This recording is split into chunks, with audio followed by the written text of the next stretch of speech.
The Big Blue Boy Scout, the Man of Steel, the Flying Brick with the Laser Eyes. The Superman archetype has been fascinating readers and watchers since its invention in the 1930s. Most fascinating is the concept of larger-than-life power. How a single individual can inculcate the level of strength and ability needed to move literal mountains, change weather patterns with a single punch, the ability to achieve the impossible, a person you can pin all of your hopes, dreams, and ideals onto. But in my opinion, this becomes even more fascinating the more it scales downward. What is more exciting and thrilling to watch? Two gods fighting, or a man fighting a god? It's one of the many reasons why Spider-Man is so popular. Because no matter how strong or smart or acrobatic he is, no matter how much his spider senses tingle, when they take off their masks, Peter Parker, Miles Morales, Gwen Stacy, or any other regular person who has suffered an irregular spider bite is right there. Kryptonians, Amazons, and Norse gods. They are merely pretending to be regular human beings.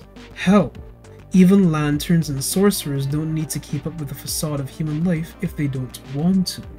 So when a regular human being steps up and challenges larger-than-life forces, we feel an innate connection to them. Sure, it's fun to watch people punch each other with enough force to shatter planets, or blast each other with nova beams or whatever, but it doesn't hold a candle to the ingenuity, resourcefulness, or plain determination necessary for, let's say, Batman to fight Superman. And therein lies the problem that I would like to call the Batman conjecture, aka because Batman. In its simplest form, the conjecture posits that, all things being equal, Batman can overcome any challenge, resolve any crisis, and defeat any foe. And for all practical intents and purposes, while it is over the top sometimes, it does work in isolation, in the streets, alleys, and complexes of Gotham. But it doesn't remain in isolation now, does it? As his narrative expands outward, Batman not only encounters and works with superheroes from across the DC universe, he also fights against superpowered villains who no normal human being would have the power to face. At least Spider-Man has super strength, but Batman? All human. So all things being equal, an exploding batarang shouldn't even make Darkseid flinch. All things being equal, Batman shouldn't ever be able to steal Hal Jordan's lantern ring while he's using it. Few forces in the universe even could. But the flaw in the narrative is that Batman needs to be able to do these impossible things. Batman needs to be better than everyone at everything, even if that means writing other characters and narratives sloppily so that Batman can shine. Because, while the Superman archetype is often an author insert, a god among men, Batman is the opposite. He serves the purpose of being a reader insert. Because within the context of this discussion, there's one thing that connects every single person on this planet who reads comic books, watches the movies, or has even simply heard of Batman. We are all fragile human beings whose knuckles would break if we attempted to punch Darkseid in the jaw. But because the viewer sees themselves in an orphan billionaire, Batman must remain decidedly human. Therefore, Batman becomes a sloppily written bundle of impossible traits and abilities, where the general narrative must contradict itself to always make him seem like the peerless, perfect warrior strategist. In that way, the reader or viewer can watch Batman on the page or on the screen and say, look at how smart, powerful, and always prepared Batman is. And he is just a human. He has no powers. Alas, if only that last assertion was actually true, because Batman has the greatest superpower of all, you.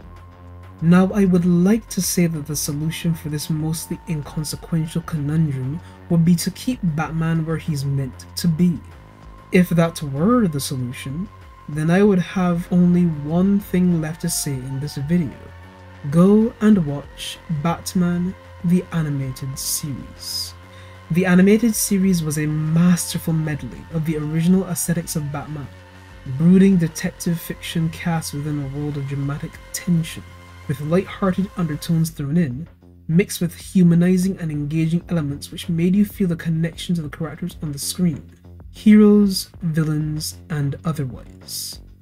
Hell, the Mr. Freeze origin story I mentioned in the previous video, Paul Dini, the writer for the Batman animated series, invented it for the cartoon. It was so popular that it was adapted into official canon. But that's Batman in his element. When he's with others, he needs some way to shine in a world where mere men are overshadowed. Hence the "because Batman" problem. Now I'm about to inform you about something very important. The title of this video is a lie, but not for the reasons you might think. About 10 or 11 years ago, I read what became one of my favorite limited run superhero comic book series, Irredeemable. It was also my introduction to the seductively subversive evil Superman subgenre. But that's not what's important. What's important is that for years I fervently believed that one character in particular solved the Batman conjecture. For those of you familiar with the comic, it wasn't Hornet. Though he was essentially the Batman stand-in, he was also designed to be a subversion of the Batman trope. He was there to show the true limitations of someone who, though smart, strong, and capable, was still a powerless human and therefore outclassed by everyone. It was actually a clever subversion, since it also showed the unsavory sacrifices and compromises such a person would be willing to make when their back was against the wall. But no, the character I'm talking about is Cubit. What could possibly have convinced me that Cubit solved the Batman conjecture? That Cubit was a better Batman than Batman? Was it that they had the same policy, that they refused to kill? Was it that they both displayed incredible ingenuity where problem solving was concerned? Was it that they were both master strategists who tended to stay one step ahead of everyone, both allies and enemies? It certainly wasn't that they both lacked superpowers, since Cubit had technokinesis. No, it was because of how human Cubit felt, how flawed his ideals were, how vulnerable he could be, the mistakes he made, the hubris he displayed, how he was sometimes actually one step behind, but still worked to overcome such setbacks, how kind he could be, how cruel he could become, how he could be as hypocritical as every human being is at times.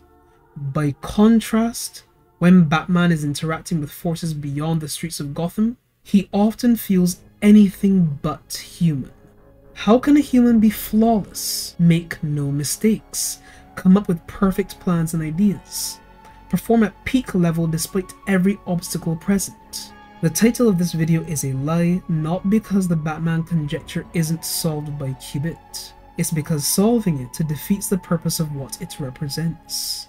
Batman being a human being without powers allows you to identify with him, but that identity has become fantastical, mythological even. What does it mean when a human is perfect in every way? When a man can compete with gods in ways that seem almost impossible? It means that man is actually a god himself, and you get to see yourself in that god. And as flawed as that kind of narrative is, it will never go away, because no one wants to see their fantasy come to an end. And since the central theme of this video series is My Hero Academia, it's interesting that the manga and anime actually escape this flawed trope. Eraserhead solves the Batman conjecture through his quirk, because if your superpower brings your opponent down to your level, then you don't need the narrative to solve your problems for you. You can do that on your own, one human being to another. If, however, that is one of the areas where My Hero Academia is stronger in terms of its narrative, then we still need to talk about the weakest plot and narrative element. In about 2 weeks, I will show you the character who, in my opinion, fits this bill perfectly. Take care until then.